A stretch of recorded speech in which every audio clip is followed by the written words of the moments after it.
Hello, everyone, and welcome to another episode of Autism Stories. I'm your host, Doug Bletcher, the founder of Autism Personal Coach.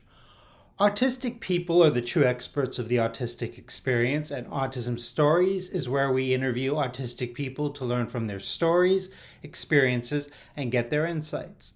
If you would like to be notified about each week's episode of Autism Stories, we suggest you subscribe on your favorite podcast listening platform. We would also appreciate it if you could give us a positive rating and review, as it will help others to learn about autism stories.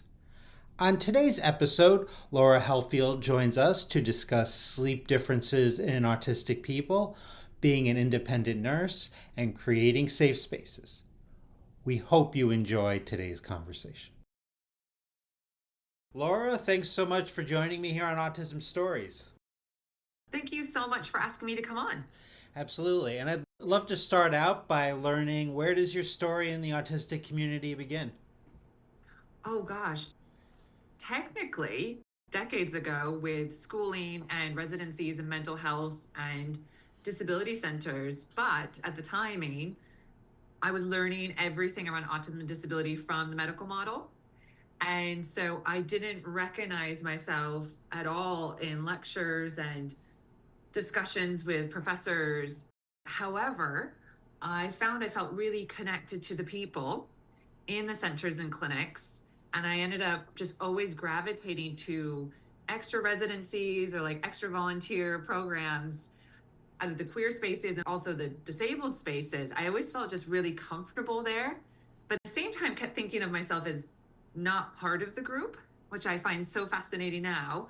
So it took years later, my oldest kid, we started going through the autism assessment with him. And I just started finding other really lovely autistic people online and watching conversations and going, oh, sounds just like me. Or when other professionals would be discussing my kid with me, I'd be thinking, well, I do that too. Okay, well, I didn't really notice that as a problem because that's how I do that. And so I ended up realizing it then in my early 30s. And I did end up going through a formal diagnosis a couple years later, not because I think you have to. I put myself down for it and waited for it and thought, I just kind of was curious. I think typical maybe to our neurotype, I was curious to go through like what it was like. And I wanted to learn and kind of have all the feelings of going through that system of how, what I wanted to take away from it and what I wanted to help change. You're an independent nurse and a sleep consultant. So, in thinking about that, I was wondering why you went the route in nursing to be an independent nurse and how that's helped to improve maybe the overall quality of your life. Oh, it's made all the difference in the world. I love being a nurse. I switched into it in grad school. I feel like it's an extension of who I am. I've always been involved in public outreach. I've always been involved in community service programs. And so my background's in the sciences and biology. And then I went on for nursing in grad school back in Los Angeles. And then when I was there as well, I was really fortunate and had access to do the program for public health, which involves understanding the community and therefore figuring out like what supports as a whole is needed. And I also did a program for program development. And then I moved to the UK about a decade ago. And working here has been a very different ballgame. My credentials don't fit into the NHS, and I was trying to mold myself in and mold myself in into like council-based programs too. And I learned a lot. I met some really lovely people. There were some great steps forward, but I couldn't really deliver the support in the way that I knew to be true and what was needed, especially once I understood myself and why I had struggled to eat, why I had struggled to sleep, and the same with my kids. So I said, I think I'm just going to go for it and try. And so I decided to do that with like a tiptoe in. And I thought, well, we'll see if anyone's interested in listening. And it's been so much fun. I get to meet incredible people all around the world, just like we were laughing about when I said good afternoon to you, and it's not, it's morning. Um, I have the excuse to reach out to people that are doing really incredible work, really interesting programs, hear about it, and figure out if I can include that now in my support as well. So I just feel like it's made me such a better support myself. I'm able to take care of myself better. And I just feel like I'm more confident with my kids as well. So it's changed everything for me. One of the things I love learning about is hearing about the autistic experience in different cultures, in different countries. You know, I've only lived in the United States my whole life. So just living in the United States and now the UK now for the last decade, have you noticed differences in your experiences as an autistic person? It's a really good question. So I knew I was different, but I didn't really know why from childhood. I didn't really understand that it was being autistic until I lived here. So some of that I'm missing, but I would say that there feels to be a big difference because here in the UK, we don't have like the insurance companies and the insurance companies that are backing programs that are more behavior based.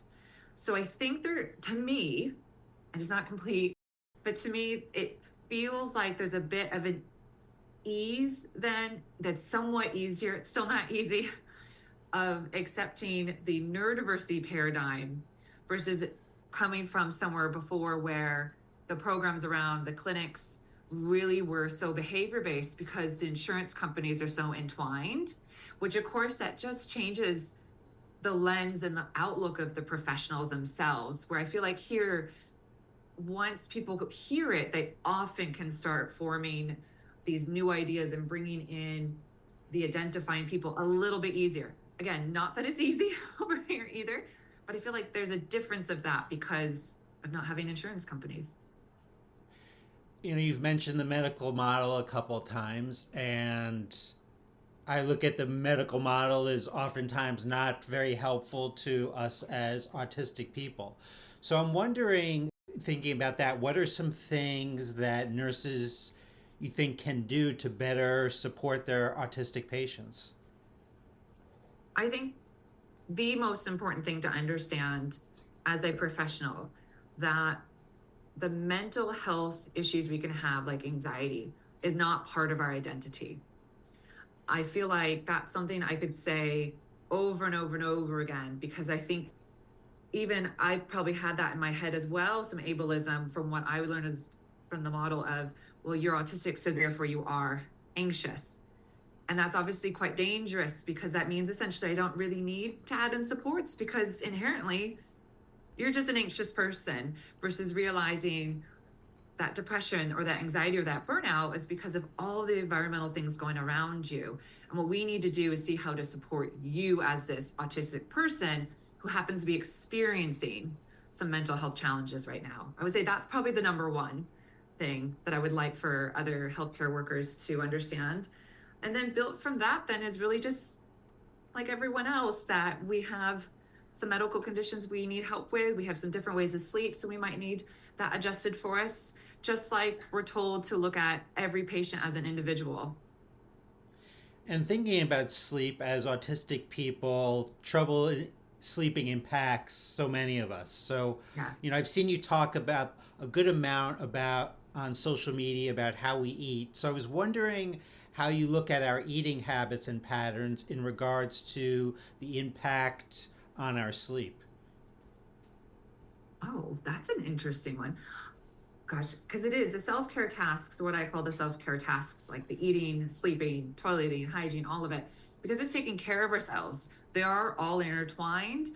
I see them as having this foundation from our mental health and to where if our nervous systems feel regulated, if we feel well within ourselves, we're more able to accept all that self care. So then I'm able to accept that I can feel hungry and eat. I can accept that I feel tired and I'm more easily able to sleep and just all the lovely hormones that help with sleep keep going. The connection with food, I would say I think I need to ask a follow-up question. I think being autistic, my brain and ADHD, my brain went into all these tangents I could see in front of me. Was like, would it be in relation to needing to eat late at night and maybe even snacks overnight? I was just doing a chat around burnout and normalizing to parents that because in burnout or when someone is very, their nervous system's been dysregulated for such a long time, everything gets thrown off, including the circadian rhythm. So it makes sense that someone might need to be eating at times they didn't before. and that include overnight in order to keep their blood sugar at a decent Mhm. level. So that way they can sleep, which seems counterintuitive to say, actually, they might be waking a lot because they do need some sugar. They might need a quick yogurt, they might need a quick fruit snacks because they're using up so much sugar in that fight or flight system Mhm. that actually it's keeping them from sleeping overnight. So giving those late night snacks are great. I think our community needs to be told like it's totally okay not to follow the Instagram profiles that are like don't eat past 6 p.m. Maybe for some people that's fantastic, but for some of us as well, our timing of eating needs to be based off of taking care of ourselves, and that's so individual.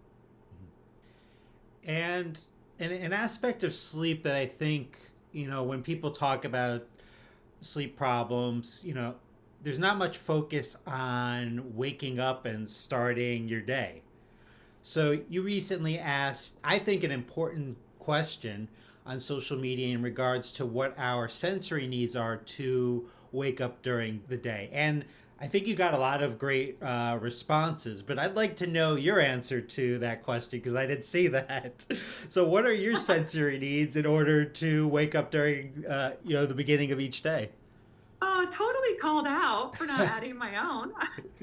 Probably just, they're so funny. I love that. Yes, I think it's such a common issue for our community members as adults, and then what parents say about their young people is waking up's really hard.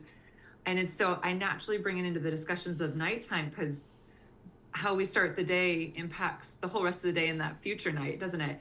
So I find that we as a community tend to talk about that we need a lot of different sensory input to actually fully wake up and to get our thoughts put together in the morning. So, quite different than my alarm going off and the expectation that I just start getting dressed right away, go down and can eat right away, and then I'm out the door. Like that to me sounds miserable. I'm usually up for a couple hours. So, yes, it means I wake up quite early, but that block of time for me is where the lights have to change quite slowly. I eventually like a candle for smell as well. I do light stretching and movement because I feel like the hypermobility syndrome. I need to be able to feel where my body is. So getting that proprioception input, vestibular input. I cannot feel hunger until I've moved. So the idea that I would come down and have breakfast used to make me feel really ill and sick. And I've shared in my past quite often that I had issues with food, particularly as a teen. And that was one of the many, many, many layers of trying to eat in this really socially expected way. That you get up and you have breakfast and go on with the day. And for me, I would feel quite ill. So being able to move, slowly get music going, slowly just move my body. And it's over a long period of time. But once I do that, I tend to feel like I'm ready for someone to talk to me so I can actually answer questions, so I can actually take care of somebody else. So yes, it's quite a while for me in the morning. So it sounds like you have a specific routine, how you kind of start your day, and I have something similar. So I'm wondering what happens when you don't have that. Oh, Well, the last time, how does your day oh, change? disastrous. The last time I did that, it was my birthday last August. And I said to myself, I'm just going to sleep in. The kids were off on school holiday. It's middle of the week. And I thought, we're just going to sleep in, and had planned to go on a train ride locally to then go to the movies. And the night before, my spouse helped me buy the train tickets and he helped me buy the movie tickets. And what ended up happening the next day is I could not read the clock. I couldn't, like, just could not read it. And I could not get even the information of just like, what do I do to get ready? And I feel like I think I was just flying around the house being like, do I get dressed? Are they wearing clothes? Like I just couldn't even put it all together. And we ended up not leaving the house until actually when we should have left on the train. So we missed the train, and I broke down. I felt I was so upset with myself about it, and I just started crying. I was like, I can't believe I let that happen when I was trying so hard not to let it happen. And I was just so frustrated with myself. We ended up driving and then had to pay for parking on top of that, then, in order to make the movie that we already had bought the tickets for. But it was one of those things of like, it's not worth it to me. It ruins the day. Now, you've co written a book that will be published soon titled Creating Safe Spaces for Autistic People. What do you want people to know about this book? Oh gosh. As soon as you started talking about that, I could feel myself slinking away because it feels so funny to talk about it. Thank you for bringing it up. We've laughed about, so I'm writing it with my friend Scott Nielsen of Autistically Scott. And we keep saying we put out that one post and then we're like, we probably should do more marketing, but we aren't. It just feels funny. It hopefully will be out soon. We're figuring out the tech behind the scenes, but it is done. It was really just out of the idea that we find ourselves in so many different spaces as autistic educators. I do also a lot of work locally that's not seen online because my kids are usually involved in that stuff, and helping set up groups. And you can feel when one is going to be more successful than the other based off of the intention of the people and what knowledge they have to be able to set it up. So what we're hoping is that people get a lot of meaningful tips out of it, whether it's for in a school, a lunch club, the library clubs, kind of anywhere, because we can really struggle to get into the group and to stay in the group. That's a big piece of it as well, is to stay in and to have that continued feeling of being really welcomed and wanted. And we really want to make sure if our community members want to take part in a group that they can. And that is the whole thing of part of my bugbear of why it's being written is I go for local funding here for groups like this. And very often I'm told things by these interviewers is, but your people are autistic. They don't want any of these things. Oh, and if you want this funding, you need to make sure everyone shows proof of identity, and you need to, and they list off these things that you go, that's just totally inappropriate. That's just not correct. So it's also part of our way of indirectly answering back those things.